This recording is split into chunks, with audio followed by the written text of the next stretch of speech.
Bismillahirrahmanirrahim. Assalamu alaikum. Dear students, today the topic we are going to discuss big push theory of economic development. और मैं हूँ आपकी ma'am Rihanna बदर और आप देख रहे हैं मेरा यूट्यूब चैनल बात economics and English classes.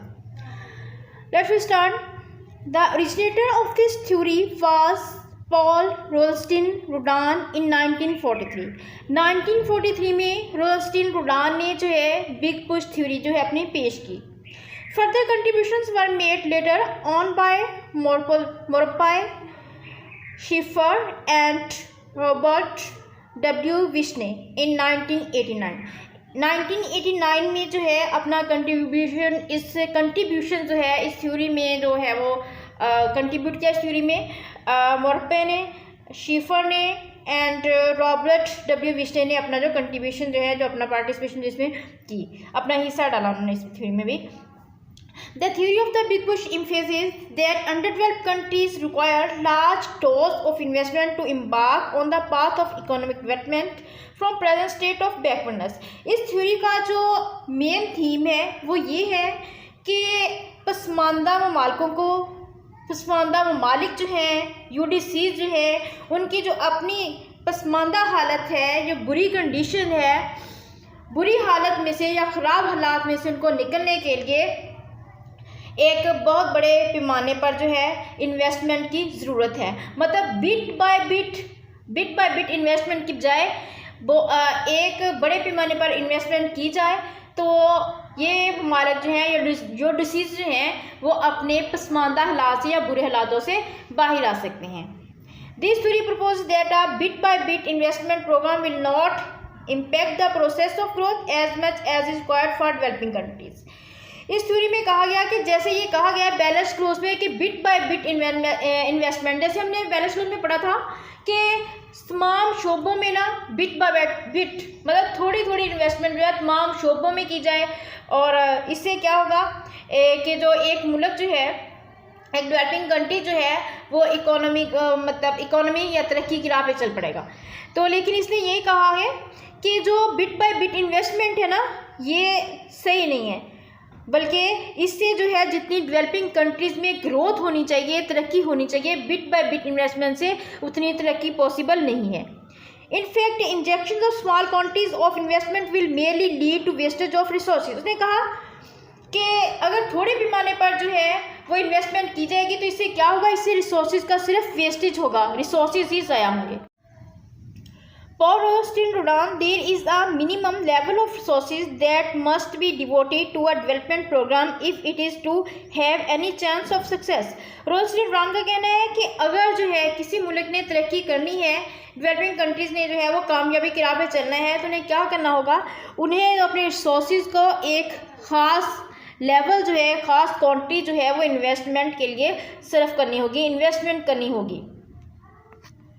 Launching a country into self-sustaining growth is a little like getting an airplane off the ground. There is a critical ground speed.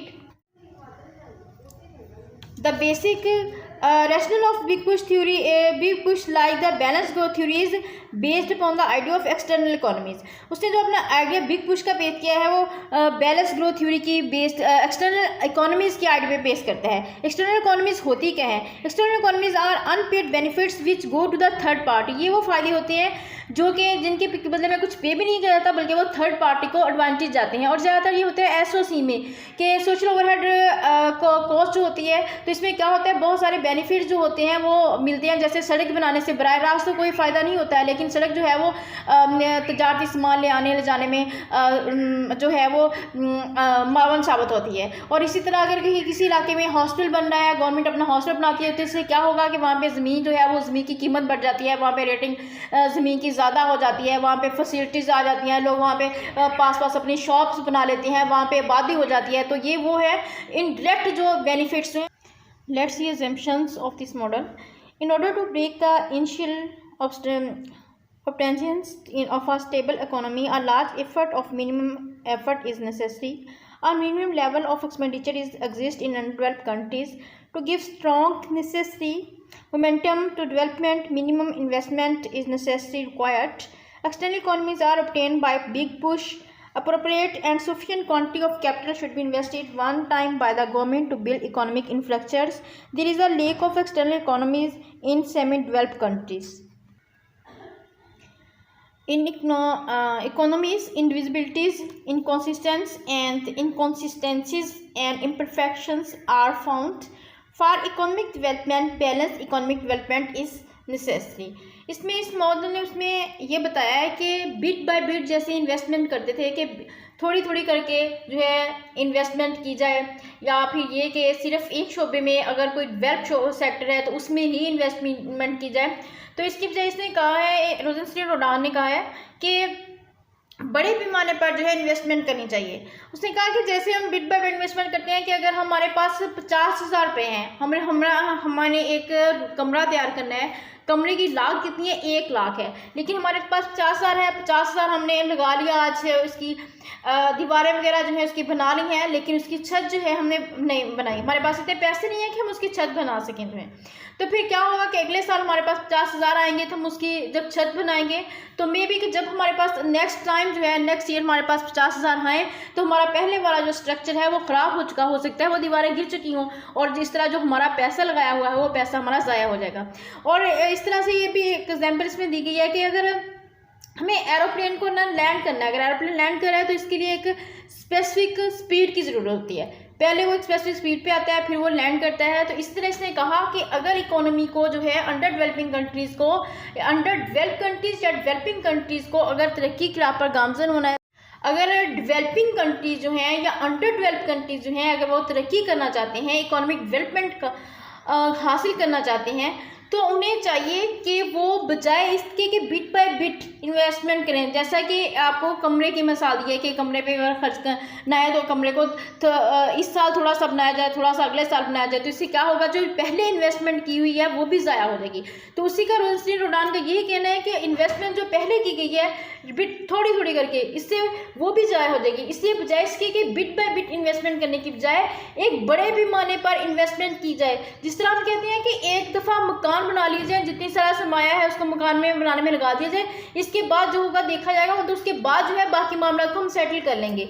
तो इसी तरह से इसका भी ये कहना है कि एक दफ़ा जो है अच्छी खासी ह्यूज इन्वेस्टमेंट करनी चाहिए, ज़्यादा सारी अमाउंट लगाकर जो है और सरमायाकारी की जाए, और एक दफ़ा मईशत को जो है वो तरक्की के रास्ते पे गामजन किया जाए, तरक्की की राह पे मईशत को डाल दिया जाए, तो फिर इससे आगे से आगे मईशत को जो है बेनिफिट्स हासिल होते जाएंगे। और इसने जो है अपनी इसने 3 इंडिविजिबिलिटीज़ जो है इसने इसने इंट्रोड्यूस करवाई हैं।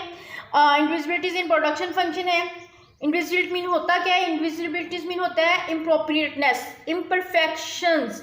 इसने बताया कि अगर जो है बिग पुश बड़ा धक्का, अगर इकोनॉमी को अंडर डेवलप कंट्रीज में बड़ा धक्का लगाना है, बड़े पैमाने पर सरमायाकारी करनी है, तो उसने कहा कि यहाँ पे कुछ इम्प्रोप्रिएटनेस भी है, इम्परफेक्शंस भी हैं। उसने इन पर डिस्कस किया है कि प्रोडक्शन फंक्शन में कौन सी है, इंडिविजिबिलिटी इन प्रोडक्शन फंक्शन है, इंडिविजिबिलिटी इन डिमांड है, indivisibility in supply of savings हैं, फिर इसने इनको किसी हद तक दूर करने के बारे में बताया है। अब हम देखते हैं कि इंडिविजिबिलिटीज़ जो है इनमें सबसे फर्स्ट है indivisibility in production function.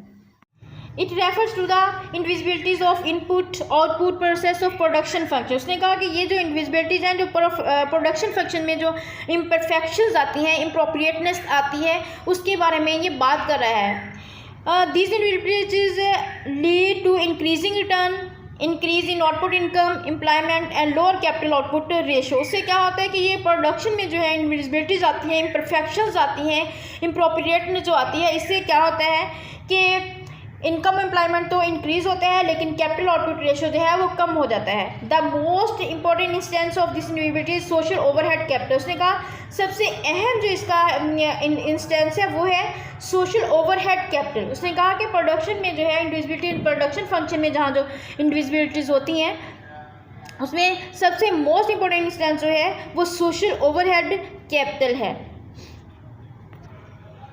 Next इसने डिस्कस किया इंडिविजिबिलिटीज़ इन डिमांड।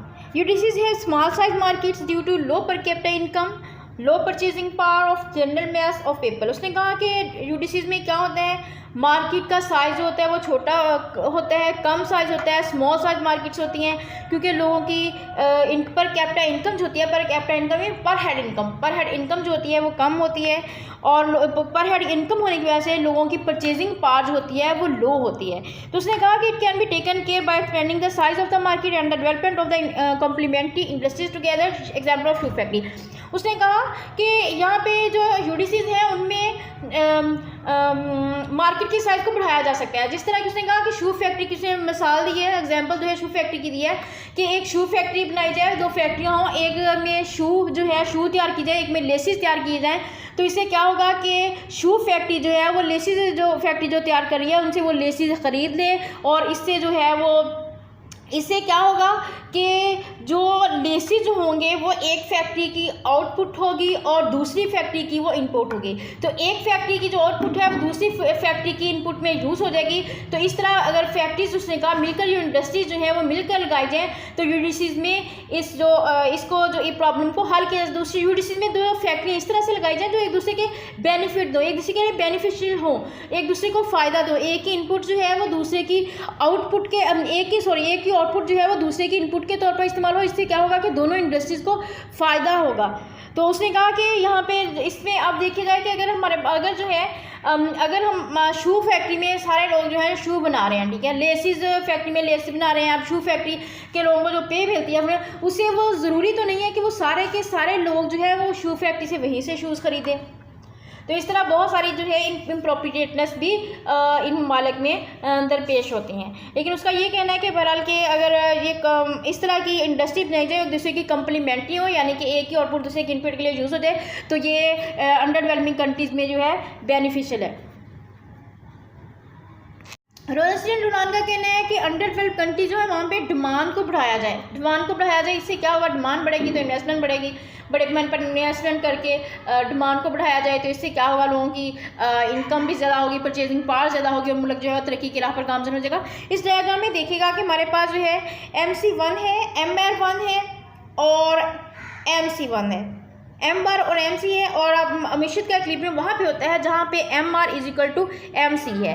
तो इसमें क्या है, जब हम इसको थोड़ा सा ऊपर लेके जाएंगे तो इससे हमें जो है वो हमें इसके जो है वो प्रॉफिट या लॉस हमें जो है वो हम हासिल कर पाएंगे या लॉस देख पाएंगे। अब हम देखते हैं हमने इसकी को लाइन को जो है थोड़ा सा ऊपर किया तो हमारे पास ये क्या आ गया, ये हमें जो है लॉस आ गया, क्योंकि यहाँ पे क्या है एवरेज कॉस्ट, AC का खर्च जो है वो एवरेज कॉस्ट को शो कर रहा है। तो एवरेज कॉस्ट जो है वो ज़्यादा है और बेनिफिट जो है ये कम है। इसका मतलब है कि इंडस्ट्री को नुकसान का सामना करना पड़ा है। लेकिन अगर हम इस तरह से करें कि हम जो है वो डिमांड को बढ़ा देते हैं, इन्वेस्टमेंट करते हैं, इन्वेस्टमेंट करके हम डिमांड को बढ़ा, लोगों की इनकम बढ़ती है, डिमांड लोगों की बढ़ जाती है। तो डिमांड को बढ़ने से क्या होता है कि MR2 का हम सेकंड खर्च जो है वो MR2 यहाँ पे बनता है और AR2 यहाँ पे बनता है, और ये MC जो है अब वो MR को क्रॉस करता है यहाँ पे, MR को यहाँ पे क्रॉस कर रहा है अब, और AC कहाँ है, AC यहाँ पे है और AR2 का खर्च यहाँ पे है, और ये जो है फर्म को बेनिफिट हासिल हो रहा है। अब AC क्या है, हमारे एवरेज कॉस्ट जो है औसत मुसारफ जो है उनका खर्च नीचे चला गया है। अब यहाँ पे क्या है, अब यहाँ पे इंडस्ट्री या फर्म को क्या है, मुनाफा हो रहा है इसके इक्वल। ये जो है ये फर्म के मुनाफे को शो कर रहा है। इसमें फर्म को अगर फर्म की अगर हम डिमांड को बढ़ा देते हैं इन्वेस्टमेंट करके, ज़्यादा इन्वेस्टमेंट करके, और तो इससे क्या होता है कि एक तो पैदावार बढ़ती है, दूसरा ये कि मतलब फर्म को बेनिफिट भी हासिल होता है।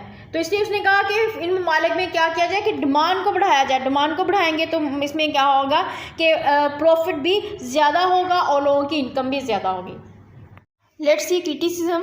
It is a program of comprehensive industrialization. Agriculture gets no mention. It lays too much emphasis on the indivisibilities. There is a danger of inflation, क्योंकि जब डिमांड बढ़ेगी तो उससे क्या होगा, एकदम से इकोनॉमी में इन्फ्लेशन आ जाएगा। This theory can not be adopted without active state participation, guidance and control. But the UDCs, the government administration, is very much inefficient, inexperienced and lacking to handle.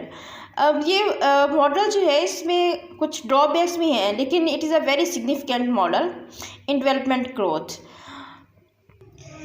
ये मॉडल जो है ये बयान करता है कि बिट बाय बिट जो investment है उसकी बजाय एक बड़े पैमाने पर लार्ज स्केल पर इन्वेस्टमेंट करनी चाहिए।